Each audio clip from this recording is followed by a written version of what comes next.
Right, hello everyone. Here we are setting up for hole number 5 here. I'm going to use plus 10% power 3 ball. Should be a pretty straightforward hole here. Not too bad.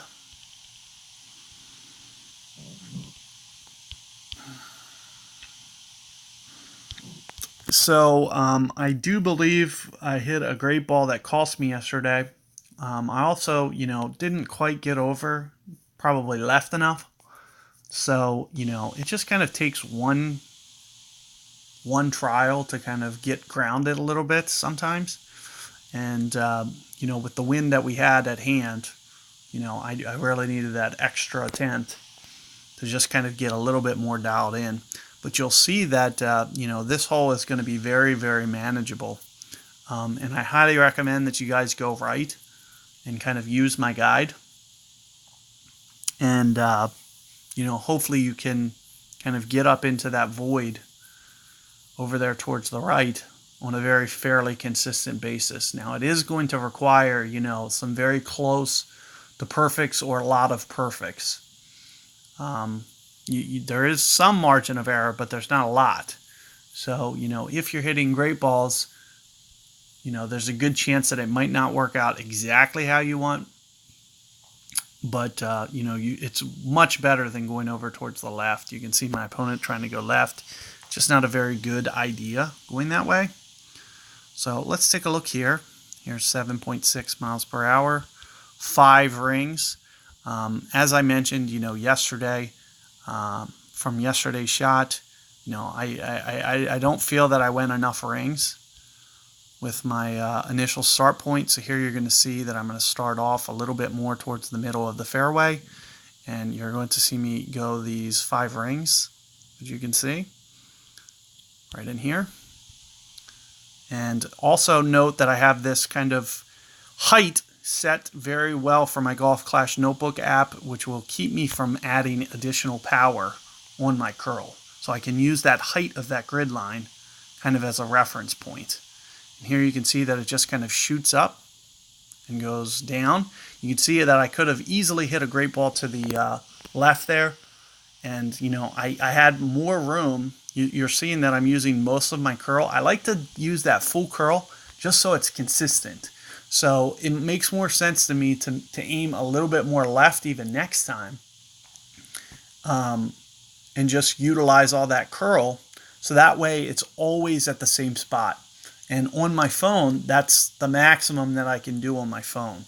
So it makes it very easy to set it to that curl every time.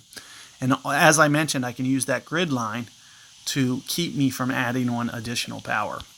And here you can see that we get it right towards the middle. Now what I like to use on this hole is a minus 10%. And here you can see we're kind of close to maybe mid-club with our adjustment. I'm just going to use the mid-club number. I think it's very close in this case. Usually I like to pull the slider, but I do feel that, all in all, it's not too bad. You can see kind of where I'm aiming, just kind of offsetting my guide.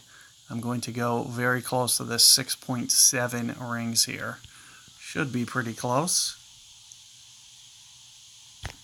I hit a great ball. Shoot.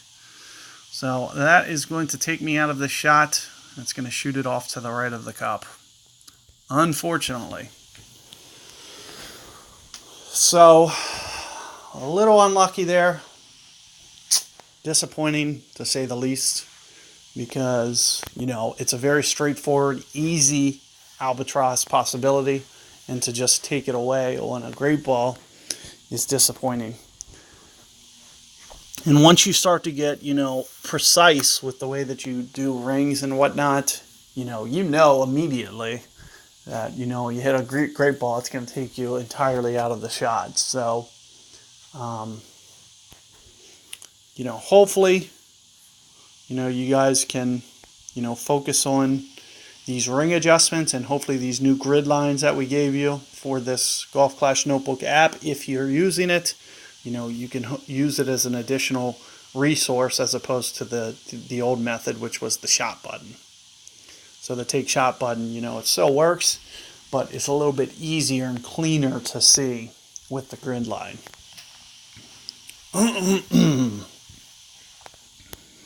So good luck with that fifth hole. As I mentioned, you know, perfect ball. It's going to give you a very good chance.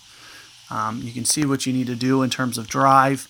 You know, you need to at least, if you're going to try to copy my method, that's as right as you want to line up for your initial start point. So I can start up just a little bit even left of that and just have it kind of go right down the middle there with that shot. So good luck there, guys, and catch you guys on hole 6 coming up.